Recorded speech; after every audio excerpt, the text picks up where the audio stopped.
Okay. Can you hear me now? Oh, can you hear me now? Wait. Yeah. No. I have to now stop this. Uh-oh. Uh, can you hear me now?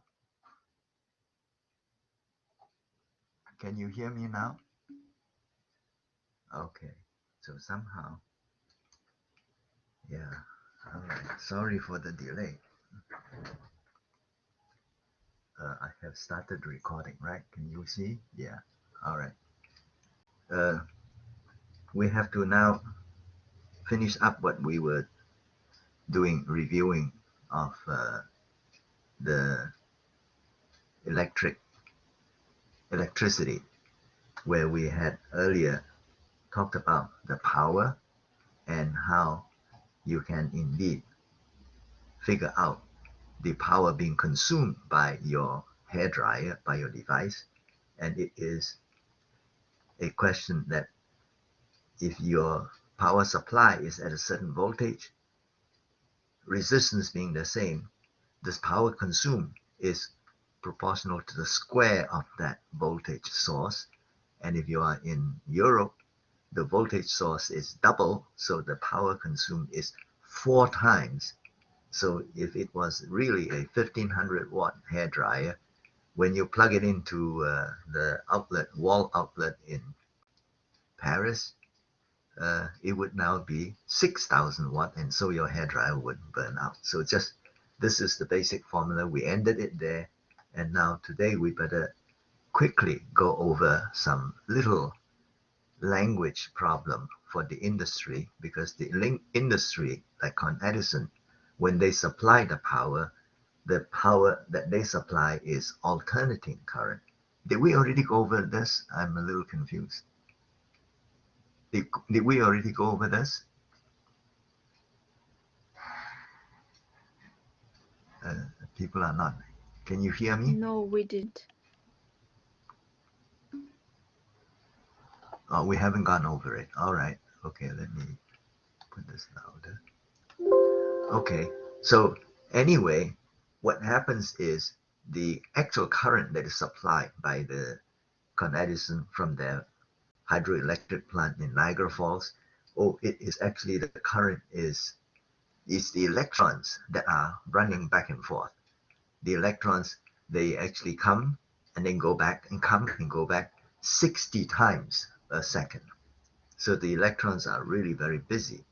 And the supply, therefore, the voltage and the current is changing sinusoidally.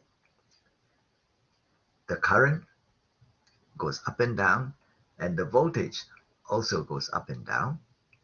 So therefore, the what Con Edison would charge you is your average power. Well, the average power clearly would be the maximum power times a half. But the maximum power is I0 V0, because I0 is the maximum current and voltage is the maximum voltage, and they are in phase, because when the current is maximum, voltage is maximum. And so when you now say what is the time average, it is then 1/2 of the maximum. And the industry, they don't want to keep having this factors of 1/2, so they'll just say it is root mean square. That they still supply 120, but it's actually root mean square voltage is 120. And it's only for those technical experts, or they have to be aware that if Con Edison claims that they are supplying at 120 volts, actually the maximum voltage is higher by a factor of square root of 2. For you and me, no big deal. But for people who have to design computer chips, for people who have to design the apps like for the phone and so on, it is important because the chips can burn out. And so for them, they need, but it's for us, we just have to sort of get used to the fact that there's this terminology, RMS, root mean square. Okay, so we just say, okay, the root mean square is the maximum divided by square root of 2. And the average power then would be the root mean square voltage times the root mean square current that is flowing out of this factory from generating plant. All right, so this is just to give the language of the modern day power supply. And then, as I may have mentioned, I don't know, nowadays more and more people go for clean energy. For clean energy, you are using a solar panel, and then you are saying, hey, I can now collect for free energy coming from the sun, and the energy coming from the sun is 1340 watts per meter squared when it comes from the sun. It's for free, it comes from the sun all the time, but then when it reaches the Earth's atmosphere, the electromagnetic light wave begin to interact with the molecules, the ozones, the oxygens, the nitrogens, and the carbon dioxide.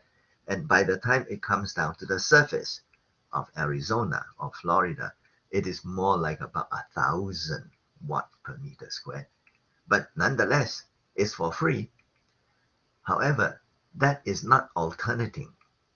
That is steady. So if you want to convert that to electricity, it is DC, not AC, not alternating current AC, but DC. And the power companies, they have to then have a grid that actually can convert AC to DC or DC to AC in order to make use of it. So those are the technical details which those engineers, they have to figure out. For us, we just need to know there's this terminology. And now for us, what we want to end up with is the question of the total resistance in a circuit. I may have a lamp and another lamp and another lamp and another lamp, and for the holiday season, you just want to join them all together because you want to have 1,000 lights in your lawn and so on. When you have a resistance that are joined together, and you have put a source, which we indicate by this anode down here, providing a voltage, then there will be a current. And the current will flow across here, and then it will be the same current that will now flow through here, and the same current that flows back. Why? Because what you're saying is that the current is so many coulombs coming through per second. I may have 10 coulombs per second coming through, but I don't have a leakage. I don't have a leakage because nobody is having a short here to bring to another part of the circuit. So all of that coulombs will have to come through here. While it is going through here, it's generating heat, it's generating whatever loss, but that is just a question of power loss. But as far as the number of charge that was flowing through, it has to come back over here. So it's the same current and the same current. And therefore, the voltage across this first resistance is V1 is IR1. Then there is a voltage across here, which is the same current I times R2. And so what you find is that when you now have a series, they call this series wiring, series resistors, then this series makes up a bigger resistance. And the bigger resistance is R1 plus R2 plus R3 and so on. And if you instead have parallel, then what you're doing is you're connecting the resistors in a parallel way such that the voltage across this one is the same as the voltage across this one. The voltage across here, in other words, this one has a direct connection to the anode. This one also has a direct connection to the anode. Right? You see it? This lamp or this resistor, at this end of it, has a direct connection to this anode, and this one also has a direct connection. So what that means is, from the battery, from the source, I had 10 coulombs per second coming through, but now this 10 coulomb will now split into, I don't know, 3 coulombs, 7 coulombs. How much? It depends on the resistance. Why? Because the resistance across is this, the voltage across this resistance is the same. You are connected to this, and I am also connected to this. So we both have the same voltage across us. And therefore, you can now say, since the total I must be I1 plus I2, it is really whatever is the voltage of your battery, of your power source, over R1 plus the voltage over R2, because that would be the current, V equal to IR. And if you now write it out, this then says that this is V times 1 over R1 plus 1 over R2, which is then the equivalent resistance.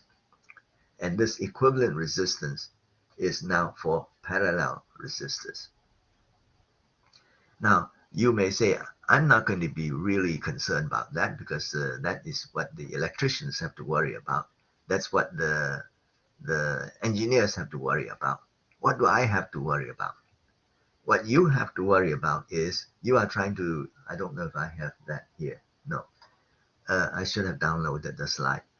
I want to have a Christmas lighting with 1,000 lights, in my lawn, and then show off to the whole neighborhood that, it's, well, if you have that kind of lighting, and you have 1,000 bulbs that are to be lit, if you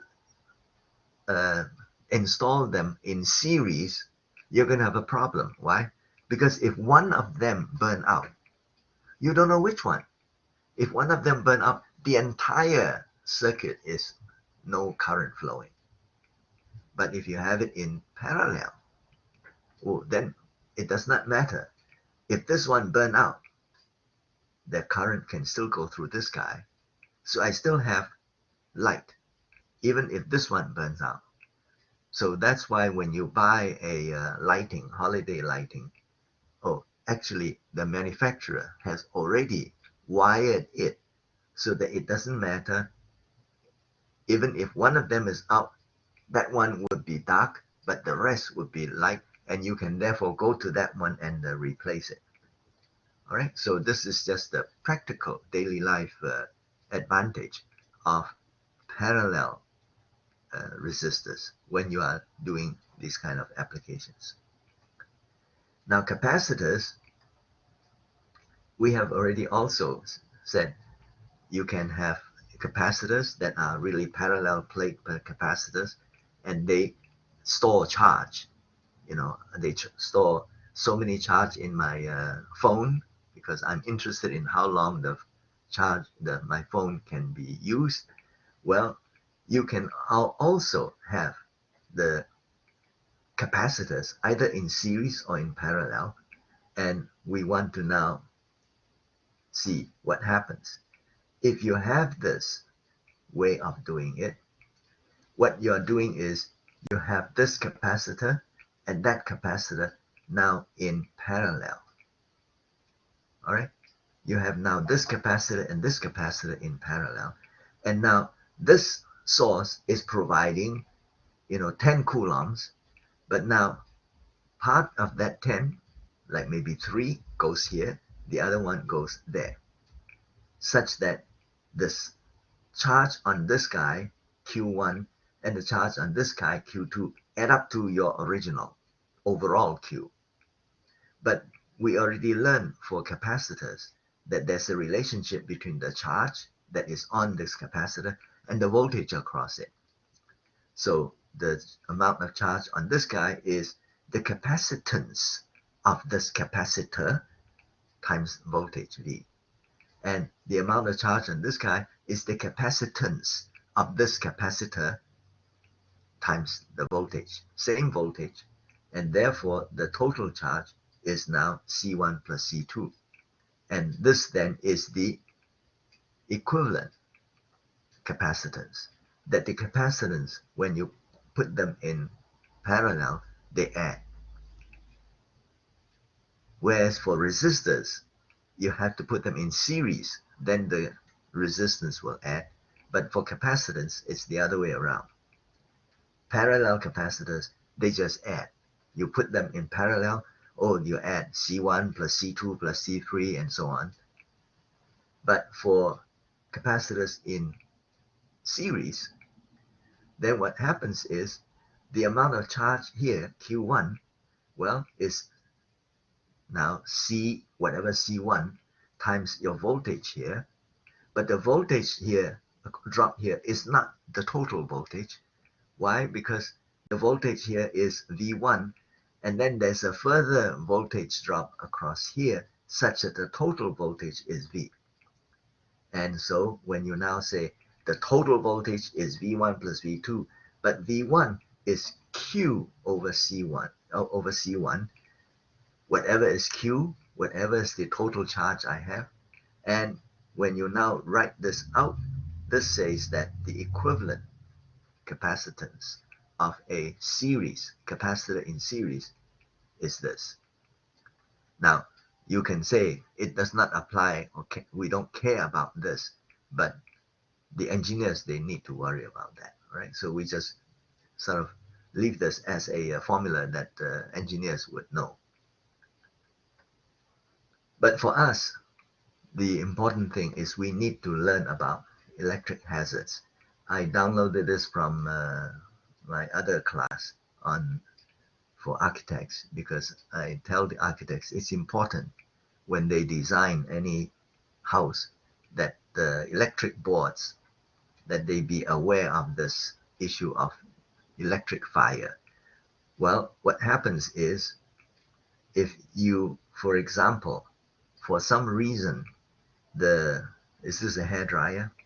If this hair dryer inside, they have a lot of wires that connect this part of the whatever gadget they have to another part of the gadget that they have. But if for some reason the wiring is sagging, well, it could in fact sort of lose its connection to this one and begin to touch the casing, because it's supposed to have been insulated. But if, let's say, they're supposed to have been in close contact, but now it got loose, well, in that case, you become part of the circuit. You have 120 volts coming in, and it uses you to reach the ground. And if it uses you to reach the ground, you will get the electric shock. And that's what you call by hazards. And likewise, for a microwave oven, that's the same issue. Ordinarily, whatever's the circuit, they are insulated. They are inside, and you certainly will need to open the microwave oven, the door of it, and you touch things on top of it, and ordinarily you are fine.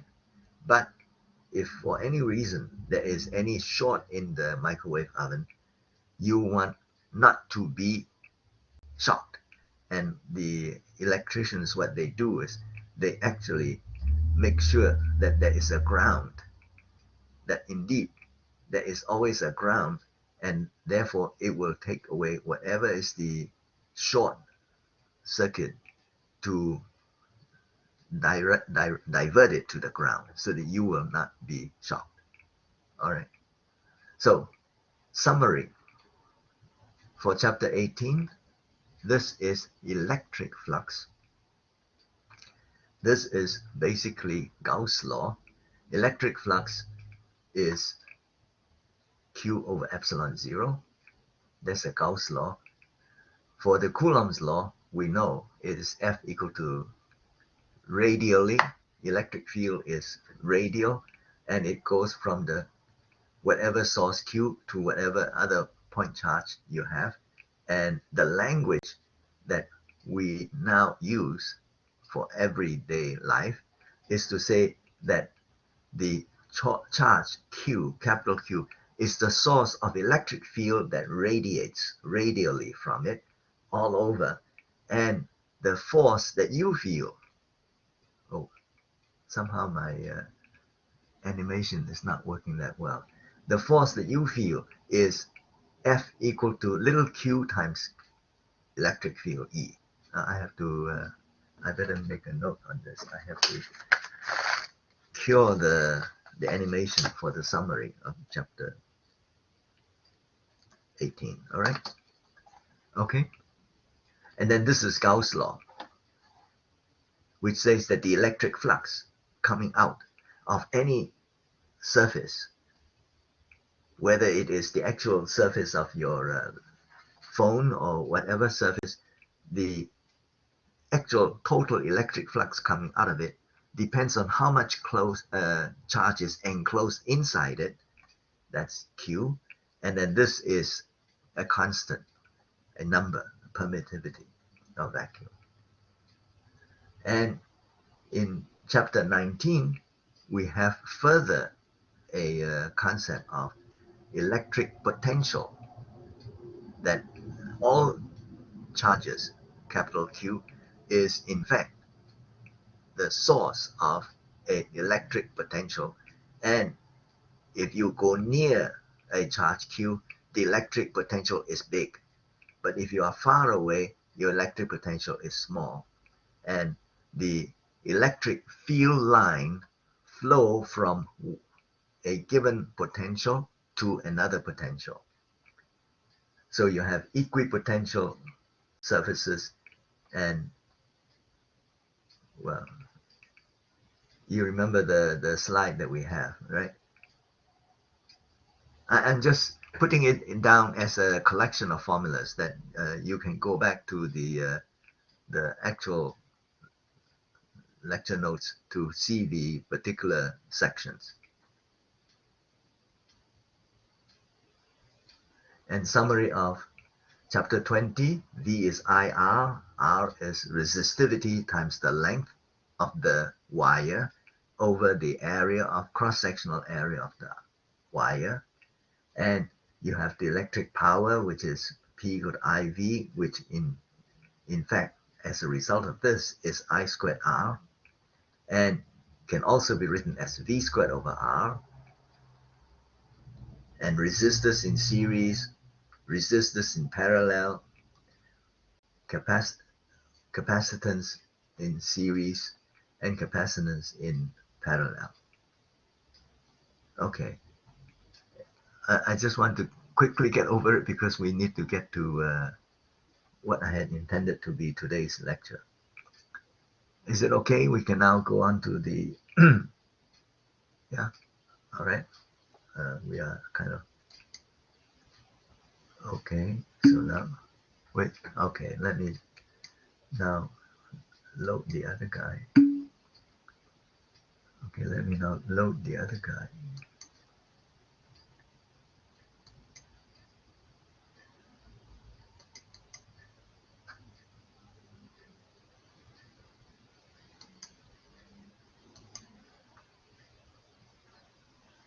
Okay.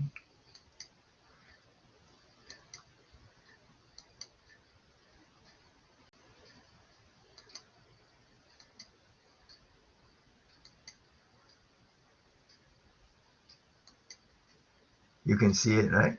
Yeah. So now we want to come to chapter, what is this now? This is chapter 20, on magnetism. Yeah. And I would like to emphasize now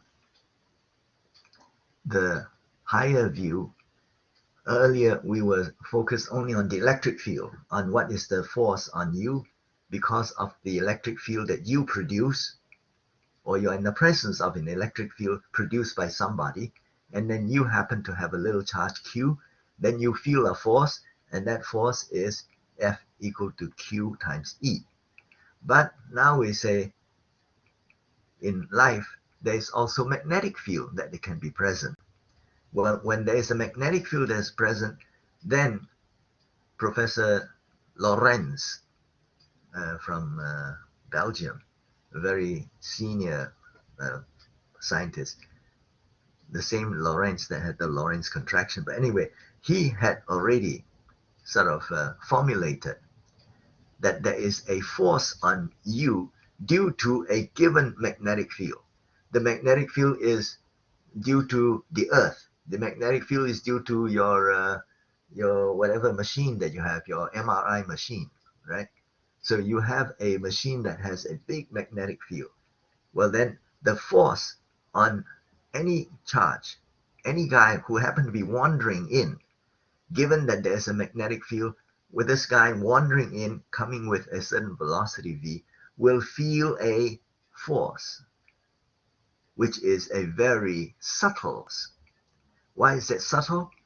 Here, this is direct. I hate you, so I run away from you because you have the same sign of charge as me. I run away from you. But if you are a negative charge and I'm positive charge, oh man, I like to hug you, right? It's very direct. But the magnetic field, it's very subtle. It actually traps you, T-R-A-P. It traps you. You will find later that in fact, you as a charge, you say, I cannot escape from this magnetic field. All I can do is to go around the, in a what do you call it, helix, in a circular orbit around the magnetic field line. So this is called the Lorentz force. And you need to have this, what the book calls right-hand rule 1, that it is V cross B. If you're, they like to do it that way. I like to do it as mathematicians, which is V cross B. So I have my four fingers in the direction of V, and then it crosses into the direction of the magnetic field. Then my thumb gives the force. But they have it in a different way. Anyway, you learn by that, go by that. I learn by my way, I learn by my way. It doesn't matter. But the main thing is that it is this vector cross product. And now I want to say this thing about being trapped. And this is daily life. I have magnetic field. And you all know, does the Earth have a magnetic field?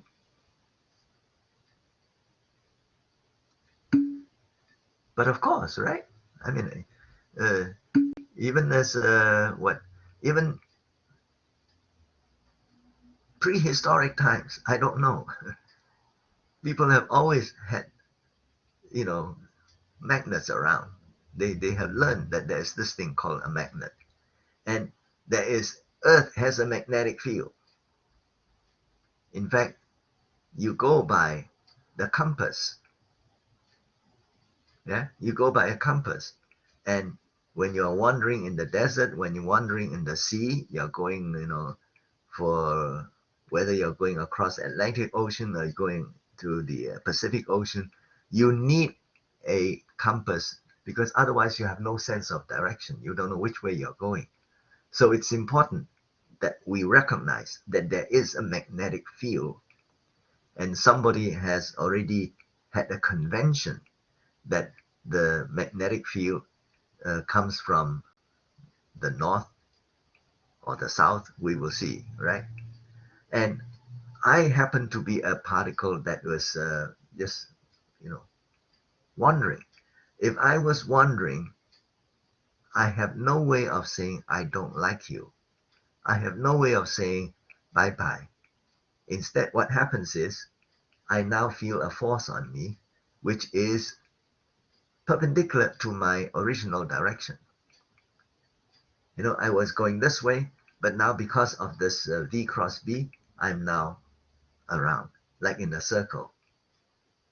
All right? And now here is where there's a very interesting, I don't know, how would you call it? Misnomer. Everybody will say the Earth is a magnet and the North Pole is sort of like the magnetic North Pole, right? You follow what I'm saying? That the North is up there above the Arctic Circle, and we know the geographical direction of the North Pole, but we also know that the actual Earth's magnet is not in the rotation axis, it's sort of a little bit off. So that the magnetic North Pole is not exactly here, but a little bit, so many degrees. The experts will tell you, I don't know how many degrees. But the very interesting thing is, we are used to calling a magnet as north and south. You know, I have a magnet. This end is positive. This end is negative. Let's say, right? I don't know which. Are you seeing? Are you seeing a picture of me or no? Oh, maybe yeah. Maybe does this show the picture of me? Yeah, I guess. No? All right. So somehow there's no picture. That's all right. That's okay. We'll just go with this. Uh, so what I'm trying to so show you is that by the convention, the magnetic field, the magnetic field comes out from what people call the north end of the magnet. And the magnetic field comes from the north end of the magnet and then goes around to the south end of the magnet. All right. So even though we now, in our language, we say this is the north, the actual magnet of the Earth magnet, by the sign convention, SIGN, by the same sign convention that someone like Ben Franklin gave to the charges, the convention would then actually say that what we call the south is the north pole of the magnet. The magnetic pole is the north end is facing south. Are you confused?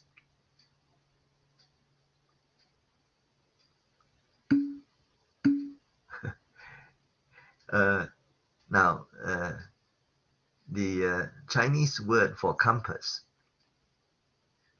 is south pointing needle. The Chinese word for compass is south pointing needle. And the reason I think is because in the days of Marco Polo, when they wanted to go around to Europe, well, they had to come south, and they used the magnet, the compass, and the word that they have used, I don't know the origin of it, is south pointing, needle. Well, the actual thing is that this is the South Pole, and the North is down in Australia. All right. But anyway, now what's the consequence of this? The consequence is, and this is daily life, the sun is providing a lot of radiation. The sun is a furnace.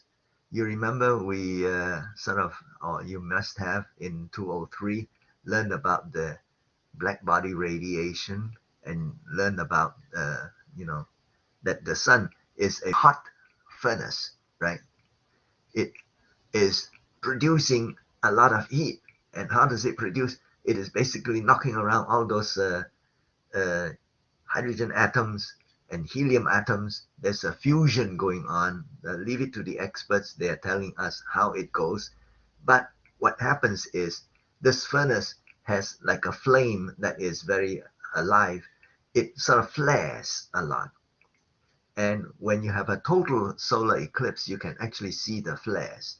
And what happens is the sun, at the same time that it is giving you radiation, is actually throwing off some of these so-called cosmic rays, right? They are not slow, particles. They are very fast. They are going almost like the speed of light. They zap across. They are the cosmic rays that are zapping all over. There's not that, the sun hates the earth and say, hey, I would like to send all my soldiers to hit you. No, It's just that it's flaring as a furnace. And what happens is these cosmic rays, they now are, some of them are coming near the Earth. But now you just notice the Earth is a source of magnetic field. And the magnetic field go from here around to the top, from here around to the top. Well, if my cosmic ray comes by, it's trapped. It cannot say, I don't like you. I want to go to Jupiter. I don't like Earth. Because they came in the neighborhood of the Earth, they are trapped. And what happens?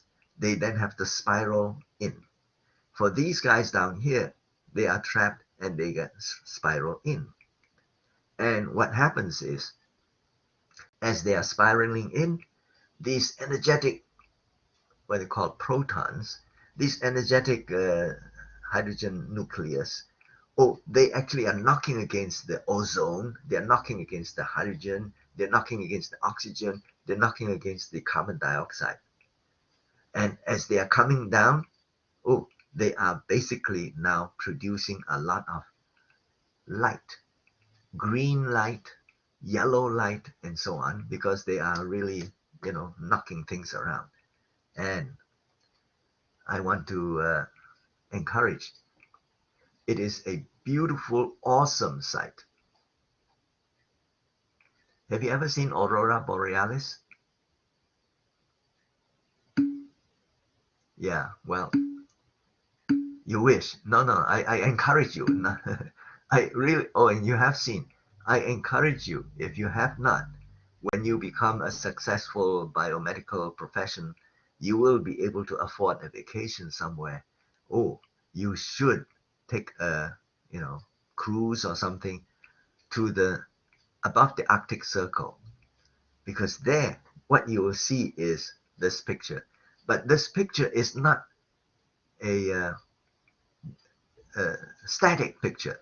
It is actually like a furnace, like a fire, green fire. It's not the kind of the fireplace fire. It's a green, mostly greenish fire, and it is awesome.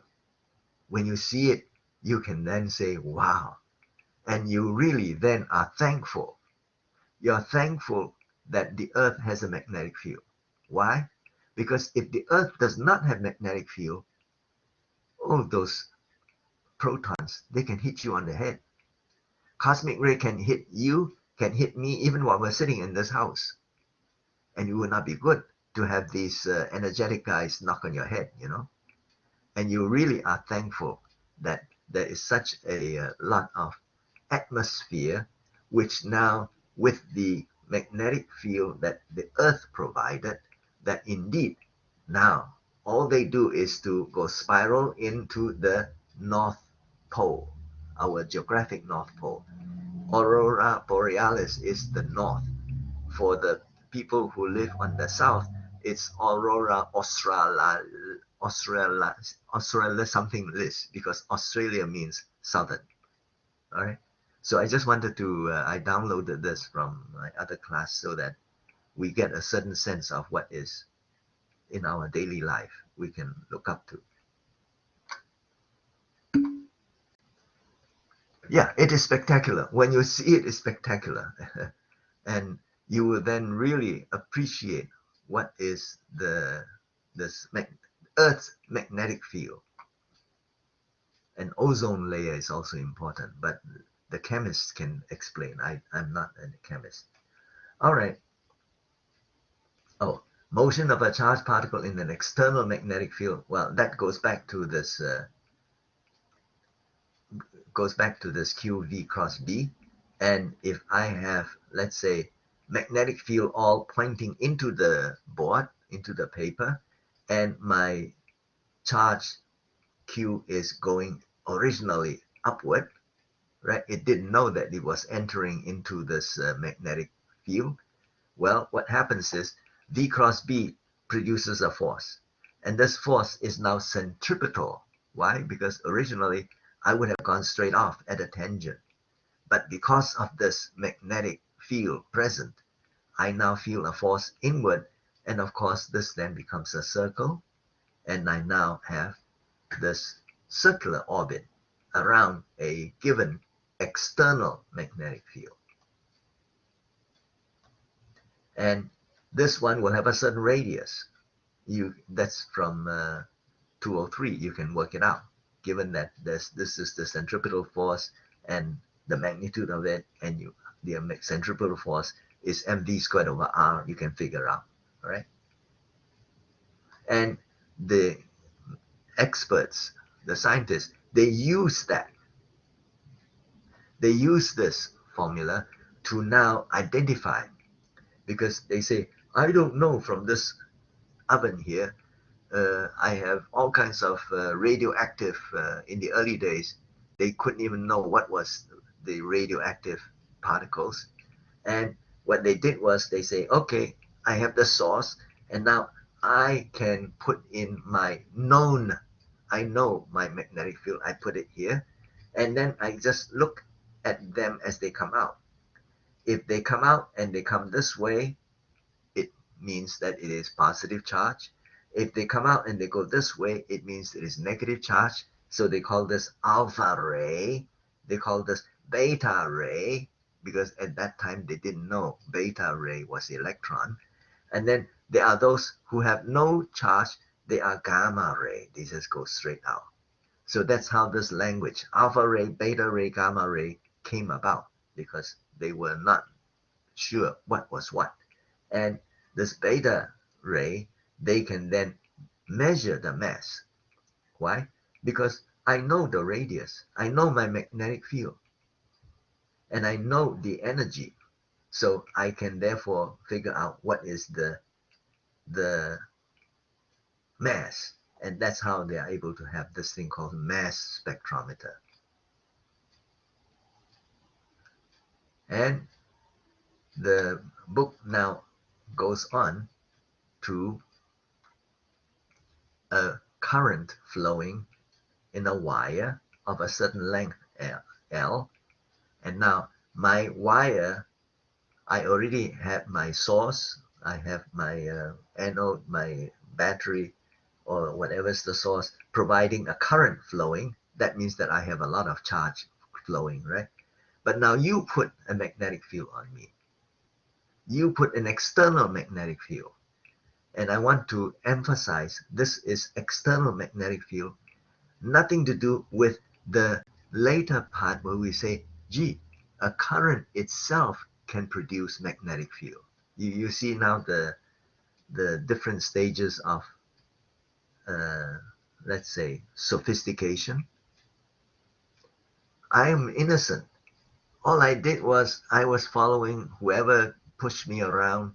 My battery was pushing me around, and I was going along your wire, and your wire has a certain length L, and I now have 15 coulombs going through per second on this wire of length L. But now there is an external magnetic field, nothing to do with me. There's an external magnetic field, and yet because of that external magnetic field, Professor Lorentz, Henri Lorentz, he says, be careful. When you now have an external magnetic field, you fellows, you now are subject to a force. Therefore, this wire now is subject to a force. You got the idea? You are just moving here. You say, I didn't know there was a magnetic field outside. Well, but because there's a magnetic field outside, my whole wire now will have to have a force on it, which is V cross B. And when you re-express that in terms of the current, because current is so many charges moving per second, you can then re-express that formula. Whoop, I don't have. You can re-express that Lorentz force formula into this formula, which is what the engineers use. So if you were given a problem that says, I have a wire, it is of this length and carries this current I, and it is in a given magnetic field, what is the force? Well, you know now. You say, okay, I now come to this slide, and I say, yes, all I need to know is the amount of current flowing through, the length of the wire, and the magnitude, and I can tell you what is the force. pushing this wire. And in fact, I can also apply it to, I have a loop. I have a wire loop, right? A current loop. And my current loop, it has a current flowing through because it came from a source, whether it is the battery or whether it is something more sophisticated. There is a current flowing through. But now I am putting it inside a magnetic field where it is my external magnetic field, the north pole of my magnet, south pole of my magnet, and by the convention, the magnetic field due to this magnet end, north end, flows from north to south, right? So I now have the magnetic field going this way, but the current is this way. Then this force will now exert a torque. Why? Because on this wire, the force is this way. On this side of the loop, the wire is now, the current is going downward. So the force is opposite. Therefore, it's a torque. You have a torque this way and that way, this way and that way. So this coil is now rotating. The coil is now rotating. So I have one of these things that they use for generating electric generators, also based on this principle, right? So we now begin to go higher and higher steps. We say, I know Lorentz force, and I know the Lorentz force can force my whole wire of a certain length L to in fact now have a force on it, and it will move. The whole wire will move. Well, for this coil, the only way it can move is in a rotation because it's fixed. This coil is fixed around this axis. Therefore, it will now be a motor. It becomes a motor, right? And now we now go on. We at first were just simply at the level of Lorentz force, elevated to a force on a wire, whatever the length and whatever is the current. Now we want to come to a deeper understanding. And the deeper understanding is the fact that I have a wire carrying a current I itself produces a magnetic field. It is no longer a question of I was innocent, that I was just sitting around or moving. But the fact that I am a wire that carries so many charges moving, the fact that I am moving in the wire, right? I have my current flowing. Then Ampere, this is called the Ampere's law. Ampere formulated this new understanding that says that the fact that you have a current flowing by itself already itself produces a current. It is no longer external. It's no longer, oh, that I live on this earth and the earth has a magnetic field and so I will now be, trapped by it. But the fact that you yourself are moving, a whole steady stream of you moving, you yourself will produce a magnetic field. And which way is the magnetic field? Oh, by this right-hand rule. The thumb is in the direction of the current, then your fingers wrapped around the thumb is in the direction of the magnetic field. You see it? It's a very easy rule, and it's actually very simple, remarkable rule. In the end, it is as basic as the Coulomb law.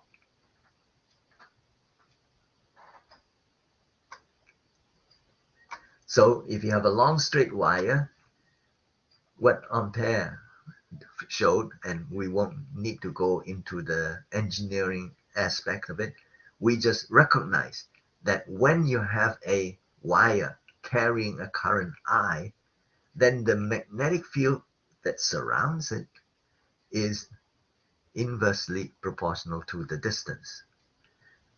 If you are close to this wire, the magnetic field is strong. If you are far from this wire, the magnetic field is not so strong. And now for our daily life application, if you have a transmission line above you, not that you want to, but let's say Con Edison, you have a house, and Con Edison now says, gee, we need to have another power transmission line because we have a need for a new substation somewhere in 135th Street or 125th Street somewhere. Then you may in fact be living near a big current, because you're not talking about the small current. And if you are living near it, you will have a magnetic field present around you all the time. And when you have a magnetic field present on you all the time, your brain is affected by the magnetic field. Yeah? MRI, it is magnetic field. Your brain, after all, is very sensitive instrument. And so it is not good to live near or under a transmission line. But anyway, this is the very basic formula, where mu zero is what we call permeability. And the engineering, they have a unit for it, which we won't, I mean, if it's needed, it will be given on any blackboard test, all right?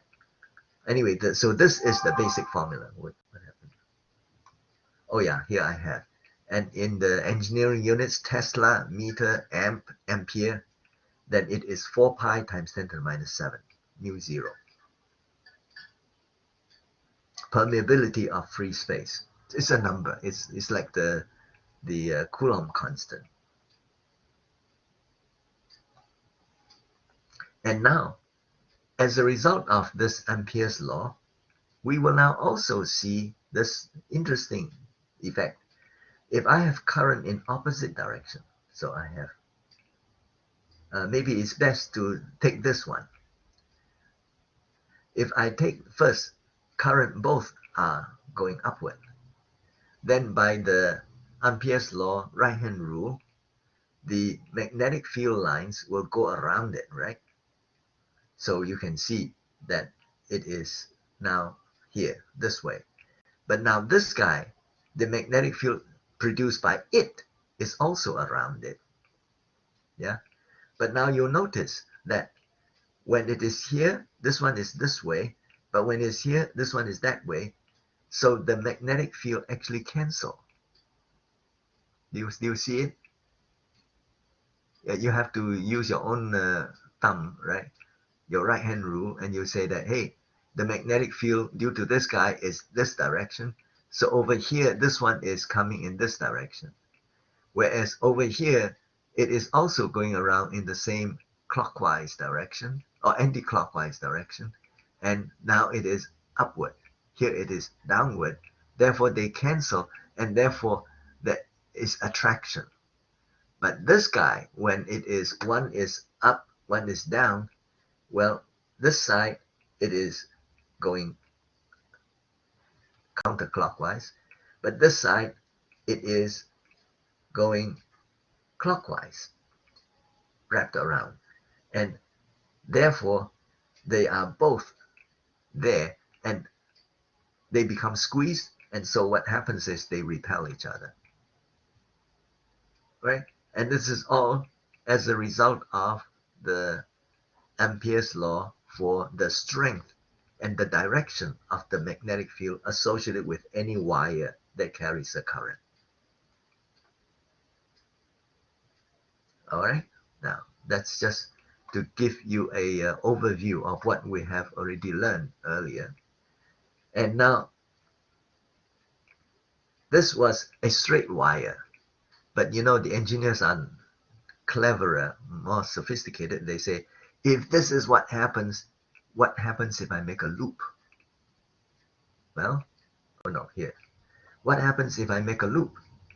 If I make a loop, that's easy to make a loop. I just connect, this end to the positive end of the battery, the other one to this end of the battery, and now this is a loop. Now, if I have a loop, the way I have connected it, there will now be a current flowing in this wire. All right. Now, if there is a current flowing in this wire, if you now let the thumb be along here, which way are your fingers? Pointing this way, right?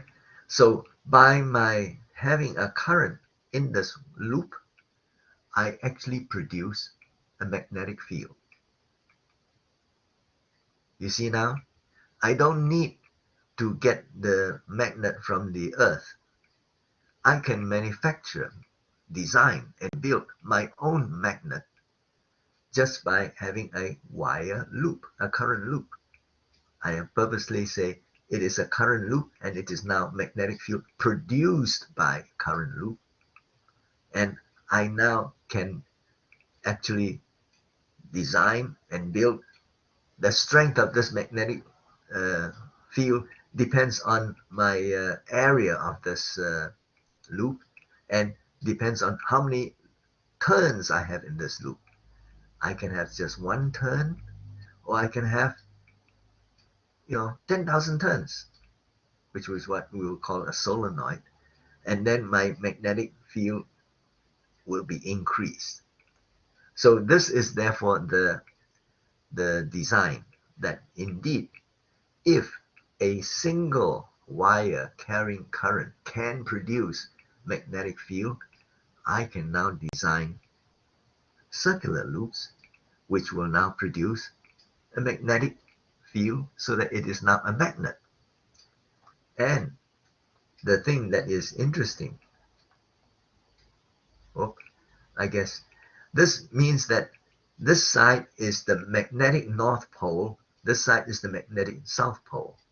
That by having a current flowing across this loop in this way, I have made a magnet where this face of it, FACE, this face of it, this side of it, is the north pole according to the usual language, and this side of it is the south pole. And the magnetic field that is produced, the mathematicians, they work it out, is now proportional to this I, and it is inversely proportional to the radius of this, because it has to do with the area, and it is mu0 I over 2r. We don't have to worry about how those mathematicians, how those engineers figured it out. Leave it to the experts, but we do know, first, that there is magnetic field, and it is produced by a current loop, and how much, what the strength, it's given by this formula. All right, we will now know, yes, if there's any question involving, gee, what is the kind of magnetic field that is produced by a wire, and I have not just one loop, one turn, I can have n number of turns, then I will multiply this by n. Okay. Oh yeah, here I show that indeed, they call this phantom bar magnet. Namely, this is not a real magnet from the earth. It's just simply due to the current flowing in the loop, and it is the north side, north pole of this equivalent magnet, and the south sides on there.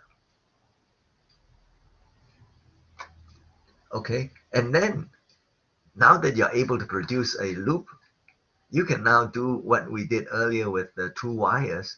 You can now say, gee, what if I now have two loops?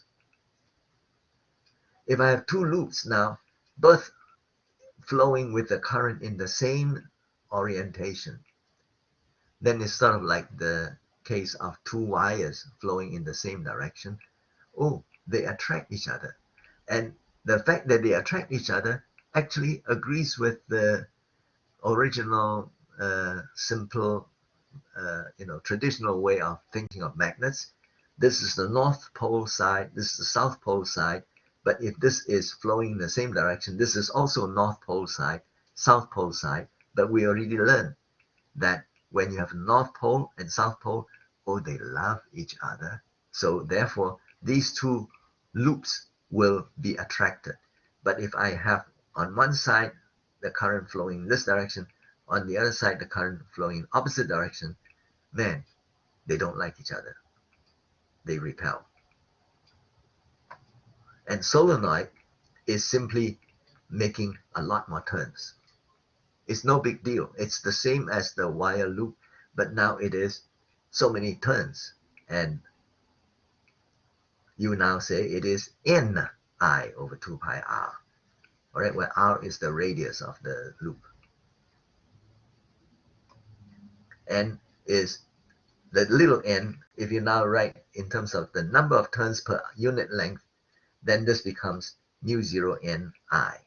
Well, these are just engineering applications. But we now learn for solenoid, you can now do it in terms of the number of turns per unit length. And my solenoid may be a very long solenoid, then the number of turns per unit length, I will now have my magnetic field, which is mu 0 Ni. All right, I'm sort of leading to help you know which are the set of formulas for which situation, and I am amplifying the title of each section by these. The book itself just simply says magnetic fields produced by currents, but I want to say it is produced and it is current loop, right? So that it's easier for you to check.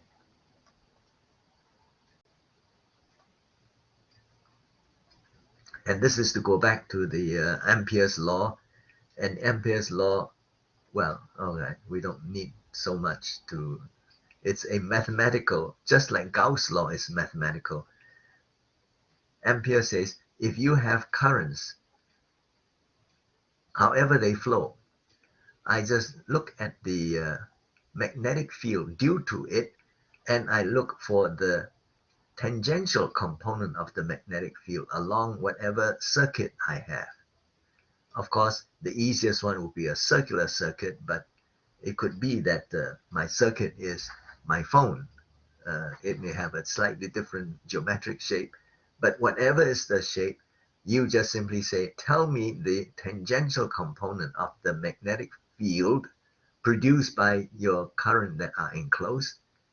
Then that circuit is mu 0 times the net current inside enclosed. And the mathematical result, or this is the, for those who are good with calculus, this is the circuit integral of the parallel component of the magnetic field along the circuit is mu 0 I. And there is Andre Marie Ampere, we already learned that earlier. And Ampere's law now gives a very nice formula. Oh, where did I put it? I have it here somewhere. Yeah. This is just a derivation of it from one of the slides, but the net result is here. So the summary of the key formula for chapter 21 is the Lorentz force. And actually, the complete formula is Q, E, whatever is the electric field present, and then it's V cross whatever is the magnetic field present. And this is external because I'm a poor charge. So all these are external to me. Whatever is the field that is present, whatever is the magnetic field that is present, I feel a force. All right. And this one is for the mass spectrometer that tells me that me, poor guy, because you have put the magnetic field in the presence and I'm moving, I am trapped. I cannot escape. There's no way that I can escape. I will always be circling, trapped around. And the radius is mv over qb, and mass spectrometers, they use that. Then this one is the force on a wire of a length L. it is really elevating this, working it out, that instead of calling it individual charge Q moving with velocity V, you now say there's a current. There's a current because I have so many coulombs coming with a certain velocity, so therefore I know the current I, and during that time t, it has moved a certain distance L, because this V is the velocity, so during that time t, it has gone a certain distance L. So I re-express this in terms of this formula which engineers use. For the force on a wire carrying current I of length L in a given external magnetic field. Now this is the Ampere's law that says that if you have a wire carrying a certain current I, it will produce magnetic field. If you have a current I flowing in the wire, it will by itself produce a magnetic field. It's not that there are no external magnetic field. There can be external magnetic field that is, forcing my whole wire to move. But in addition, the fact that my wire carries current I have a magnetic field. I produce a magnetic field. And so for the engineers, they have to then struggle with the combination. The fact that you have a wire that has a loop here that has this magnetic field, it produces a magnetic field. But me, I have my Earth magnetic field. Me, I have my external magnetic field. And then I got to now say that the net magnetic field is the sum of the two. You see, they have to do a lot more, struggling. But we leave it to them. All we need to know is the concept that a wire by itself produces a magnetic field, and for a wire carrying a current in the presence of an external magnetic field, there's this force, and we just need to be aware of both of these. And this is Ampere's law. So the summary, actually then it's the same slide. Mass spectrometer, force on wire due to external B, and then B field produced by the wire is this, and Ampere's law. Okay, am I going too fast for you?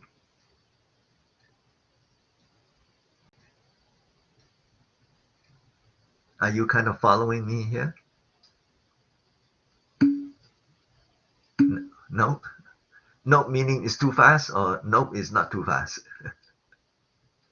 Yes meaning it's too fast, or yes meaning it's okay? Not too fast, right? I mean, I hope what I'm showing you is when you have a final coming up, you want to be able to say, gee, which formula should I use? And then that's where you step back and say, what is this problem trying to tell me? Is this magnetic field a given magnetic field? And they are telling me that there's this rod that carries this current I, and therefore I will say, gee, I will have to use this formula. And then you just work out whatever's the trigonometry and whatever is the direction, right? But if they say, gee, I have this solenoid, and the solenoid is, so many turns, and it is carrying a current I, what is the magnetic field that is now produced, the equivalent magnetic field produced by the solenoid? Then you will go to the slide involving solenoid. All right, I hope I'm able to give you this kind of overview so that you know where to look for the formula to use for the problem at hand. Okay? Okay, now we come to something which is wait, can somebody say out loud? I cannot read that well. Say that again. Somebody say it loud. Professor, I just wanted to ask, would you be able to open the Wiley Plus homeworks at all so that we could like redo the problems and review them for the final, or if you could consider that option? I think the Wiley Plus after the due date is open to you for looking at everything, including how to do it. They tell you the hint, the solution, and everything. I think that's the way it is, no? I thought it was the way it was designed. Yeah, I think you can view it, but you can't like put in an answer or like see if it's correct or not. Oh, well, that because you have already been graded, so you cannot now put in a new answer. So they don't allow you. But what you can do is you can take that and then you work it out again and then check on the answer because they will tell you the answer. Oh, okay. I was asking if you could reopen them, but you wouldn't be able to do that. No, no, no. I don't know how to mess around with their system. Somebody else Okay. had a question? Thank you. Yeah, somebody else had a question. Can somebody read that or say it Yes, out loud? Professor, I was gonna just add that we cannot see the correct answer either. So, like, if you're trying to see the correct answer, it says that 5% fall would be reduced for that. Oh, that is while you are doing the assignment. But after it's due, then it's open. I think that's the way it is. After it's due, it's open and you can now work it out yourself. But you're not going to be able to enter the answer because they no longer will accept it since it's past due. You see? Yes, I think I tried for the last exam also. It had the same issue. Like, even though it was due, after that I was just trying to use the homework to like review for the exam. But the questions I got wrong, they didn't let me see the correct answer. It just says like if I want to see it, there'll be like point deductions for that. Gee, I don't know. I thought that it's been set up so that it's open and you can look at it. Uh, I will have to ask the Wiley Plus people for that. I think, Professor, they give you the solution, but if you want the hint or the actual help that they offer, uh, Yeah. assistance, they Uh-huh. do reduce it by like 10% or something. I'm not sure if it actually reflects on the grade. Yeah, I'm a little confused on that part. Then, yeah, that I don't know. But the thing is, hopefully, with the review we are doing here, you will now have a better grasp of which formula to use, and then you can work it out yourself and then say, hey, the answer should be 0.35 amps. And then you see whether the answer is correct. If it is not, you then say, well, maybe I got my formula wrong. And now I got to redo the formula. Choose a different formula because I thought the question involved this. You see what I'm trying to help you? I'm trying to help you to get a grasp of what is it that this problem involves. And then you will be able to say, oh yes, it involves motional EMF, or it involves Ampere's law. And if it is indeed Ampere's law, I know which formula to use. All right?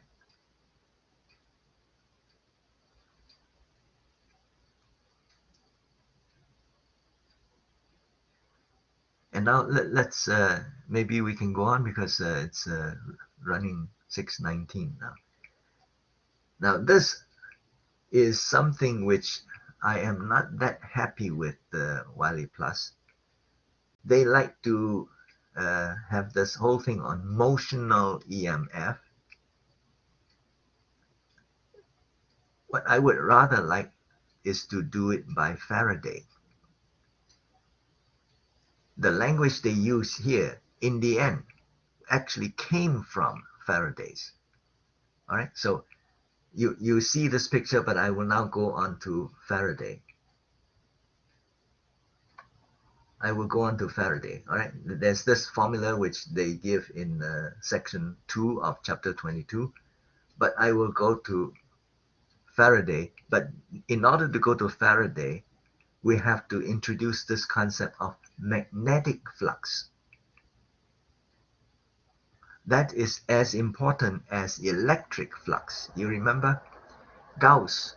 Oh, he was a good mathematician. And he says, I will now look for the electric field coming out of whatever surface, and it is the electric flux is the perpendicular component of the electric field coming out of the surface times the area of the surface. That is the electric flux. Here now we introduce magnetic flux. You have a magnetic field. You have magnetic field lines from the north magnetic pole to the south magnetic pole, and you now want to know what is the magnetic flux through this surface. And this surface need not be perpendicular to the magnetic field. Well, if it is not perpendicular, then you have to use the trigonometry to then say that it is the perpendicular component. If it is indeed perpendicular, oh, the magnetic flux through the surface, and this surface could be the coil, this surface, the magnetic flux through this surface, like the surface of a coil, cross-sectional area of a coil, it is just simply B times A. But if it is at an angle, then what you have to do is to take the cosine of that, that's trigonometry, so that the magnetic flux is B perpendicular A times A, all right?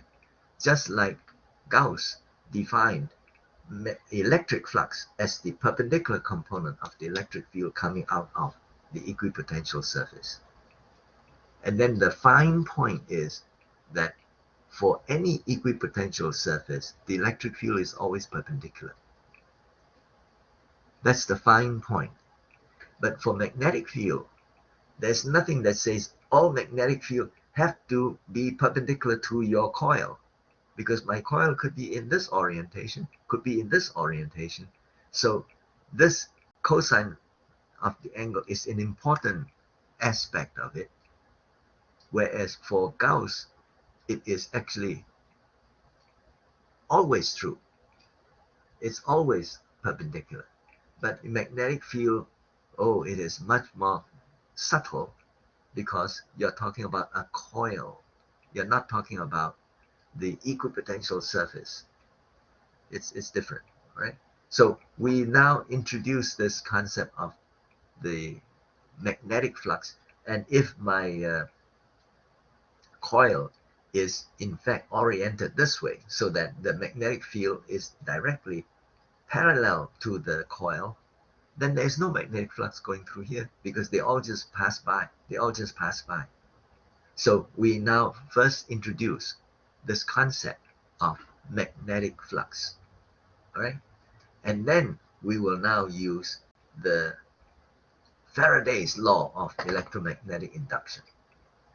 And the Faraday's law says that you tell me how much has been the flux change, the magnetic flux change in the time interval delta t.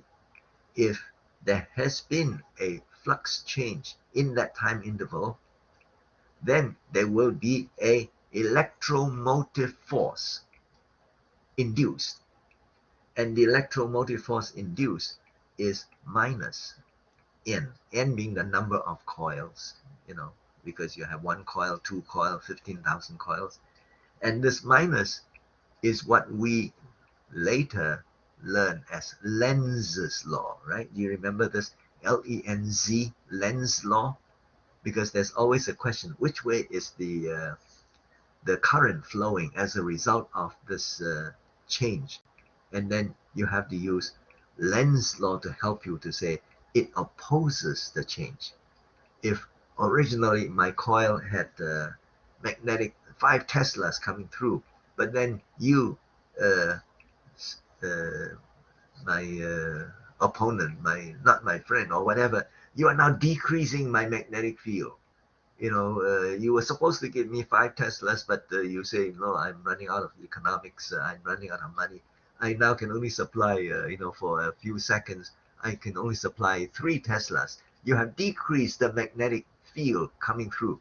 Then Lenz says, ooh, the coil itself will now produce. That's what you call induction, right? electromagnetic force induced, it will induce the electromagnetic force such that the current will now flow in a direction to produce the magnetic field to make up loss. That's that minus sign. And Faraday law includes that minus sign. The one that they write down did not include the minus sign. The one that they write down just simply say VBL. But the Faraday's law, actually, the more sophisticated, higher level, includes that minus sign, and then of course n is the number of the coils that you have, and phi is the magnetic flux. All right, I want to stress this because this gives you a higher perspective, which now includes what they call motional EMF, and it includes what they call Lorentz law, and I don't know what else they call it in the various sections of chapter 22. But it is just this that is the important. And if you now, I think I have a slide. Oh, this is just to give credit to Michael Faraday, and we already read that. Yeah, so this is just an example from the book, example 5.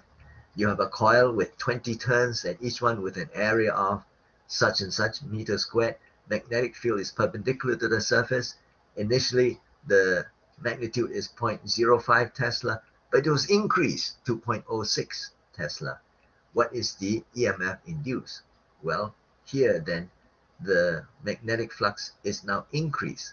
So it was 0.060 minus 0.050 in 0.1 seconds. And you know the number of turns and you know the area, and this is perpendicular. Therefore, this will now induce an EMF, which is 10 to the minus 3 volts. All right. So this is the key formula for all problems involving EMF induced. And it includes the minus sign. Oh yeah, I changed the notation. Okay, so can we now go on to chapter 24, electromagnetic waves?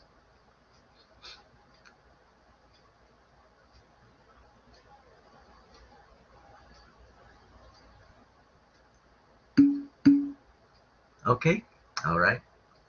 I hope I'm giving you a good overview so that you then know I know what to do if I now am given a problem involving all these silly numbers. I know what you're talking about, and I know I will appeal to Faraday's law because that would include all the issues that you may find. All right, so now we come to electromagnetic wave. We already learned about electric field and we learned about magnetic field, but now what we need to learn is that the electromagnetic is a wave. I think one of the slides will show us how James Clerk Maxwell kind of like first figured it out. But anyway, the main thing for electromagnetic wave is that you have electric and magnetic field, and they are always in sync. You know what I mean by in sync? You see that when this is minimum, E is minimum, B is minimum. When E is maximum, B is maximum, right? They're always in sync. And they are always perpendicular to each other. You see it? E and B, they are always perpendicular to each other. And furthermore, if you tell me that it is a wave traveling in this direction, then E cross B gives you the direction. Do you see it? You can use your own right-hand rule on this, right? E cross B gives you the direction of the propagation. You got it? That rule is a fundamental rule that comes from when James Clerk Maxwell pull together Gauss Law, the Ampere's Law, and the Faraday's Law, when he put them all together, he then figured out that electromagnetism is a wave, which was a revelation because nobody understood it as a wave.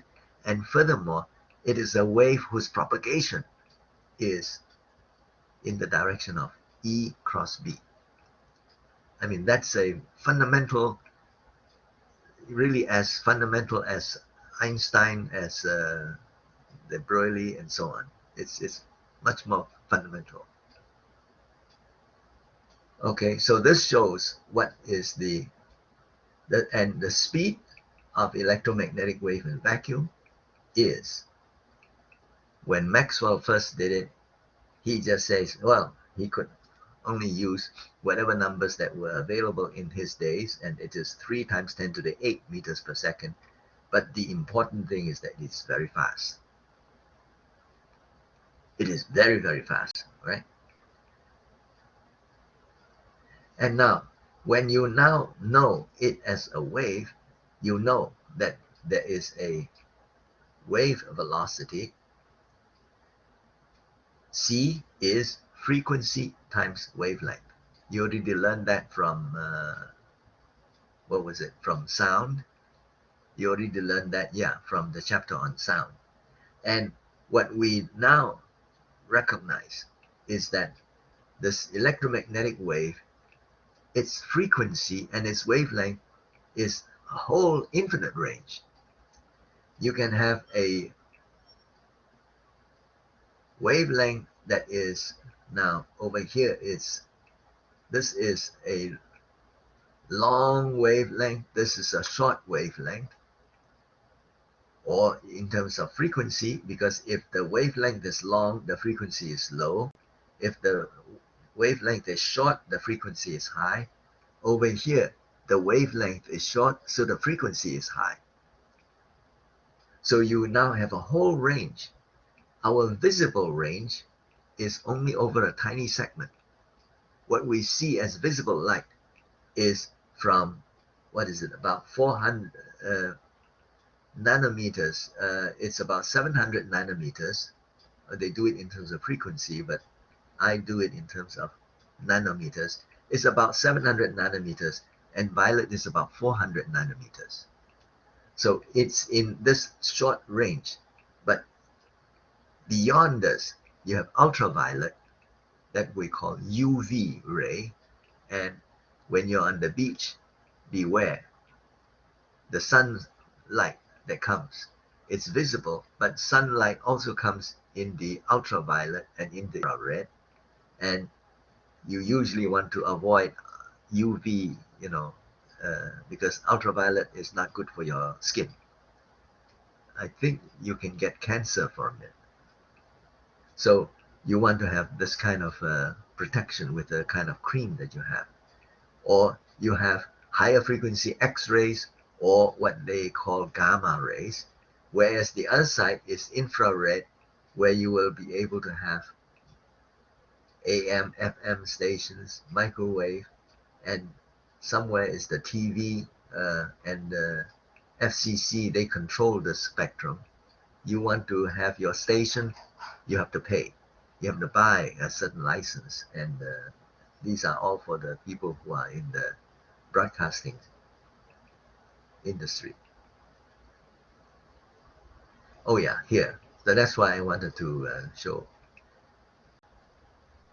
We know the visible range, and the range is from red light, which is a long wavelength, about 700 something nanometers, to violet or deep blue, which is about 400 nanometers.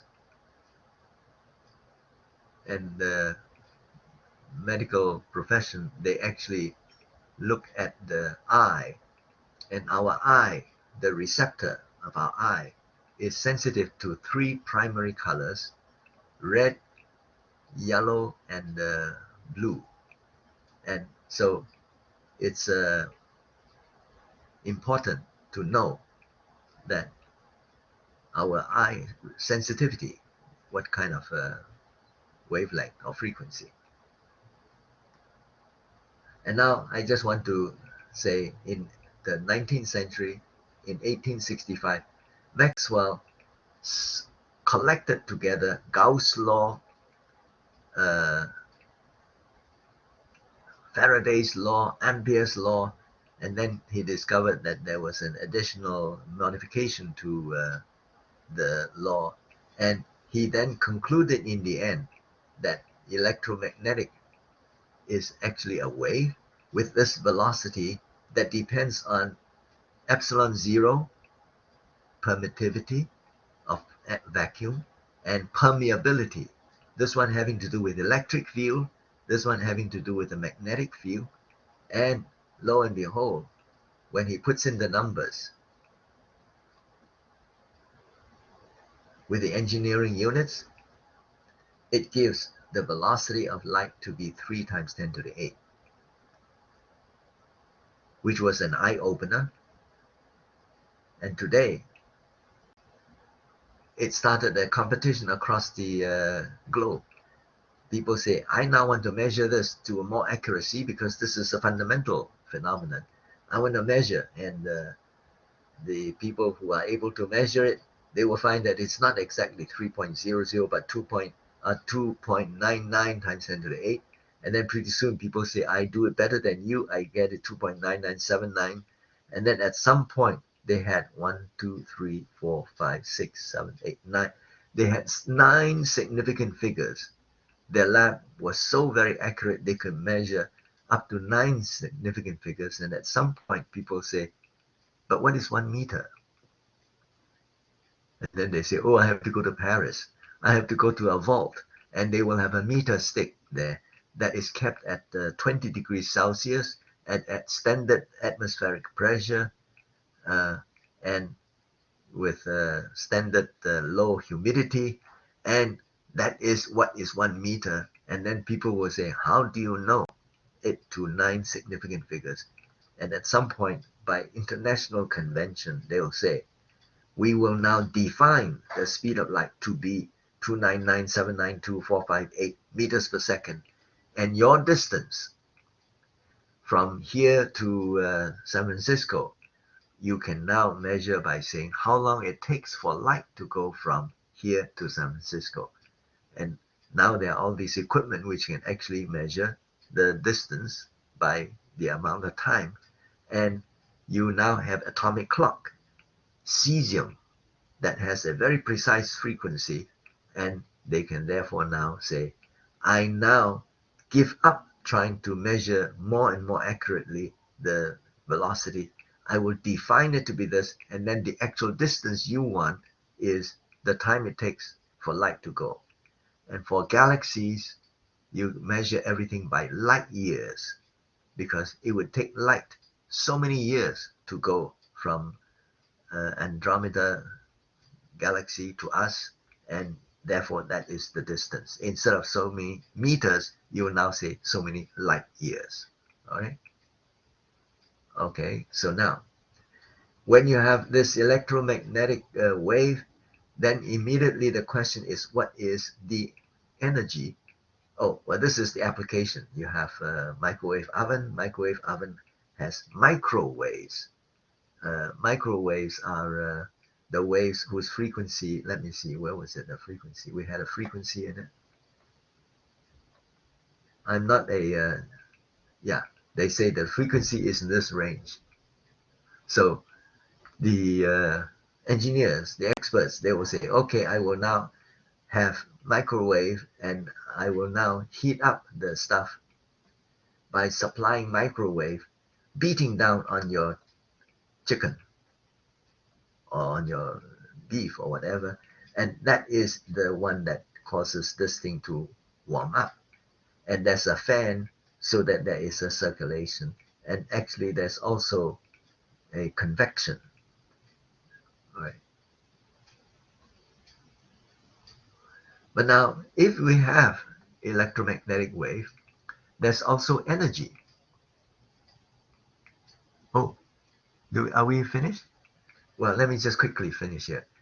There is also energy associated with the wave, And the total energy density is the total energy divided by the volume, and it is mathematically 1/2 epsilon 0 E squared, 1/2 mu 0 B squared. But for electromagnetic field, the electric field and the magnetic field, they actually are proportional to each other. And actually, epsilon 0 E, this and this, they are equal, so that the total energy density is epsilon 0 E squared, or 1/mu 0 B squared.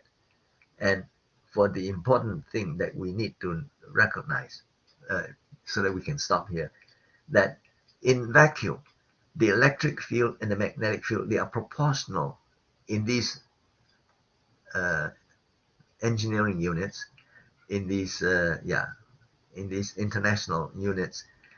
The electric and the magnetic field are in sync, and their magnitude in whatever the units you use is proportional to this the speed of light c, and the speed of light c is 1/square root of epsilon 0.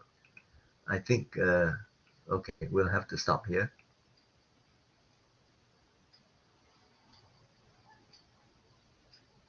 We will meet again on Monday to finish this up and have the final review.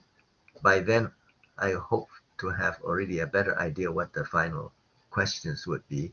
And the final is on December 15th, Wednesday at 6 p.m. And it will last till 8:15 p.m.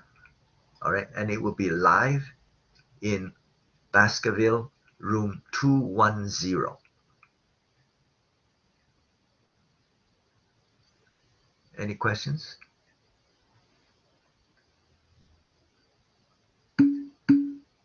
Okay. I will, for the final review, I will then show you the actual chapters that we will be using. Yeah. Professor, Yes? quick question. Is there any way that you could post previous year's finals? You're writing a final, correct?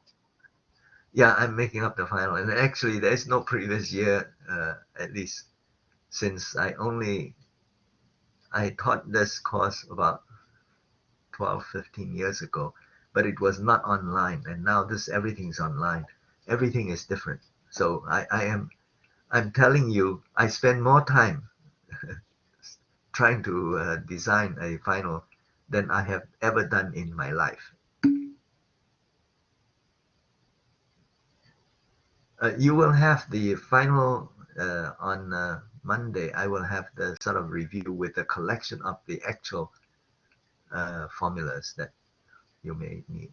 But hopefully by my review sessions today and on Monday, already I have given you that kind of overview so that you know where to look. All right?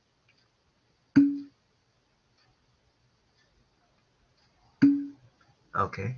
Any other comments or questions? Oh, I can now stop the recording. Okay.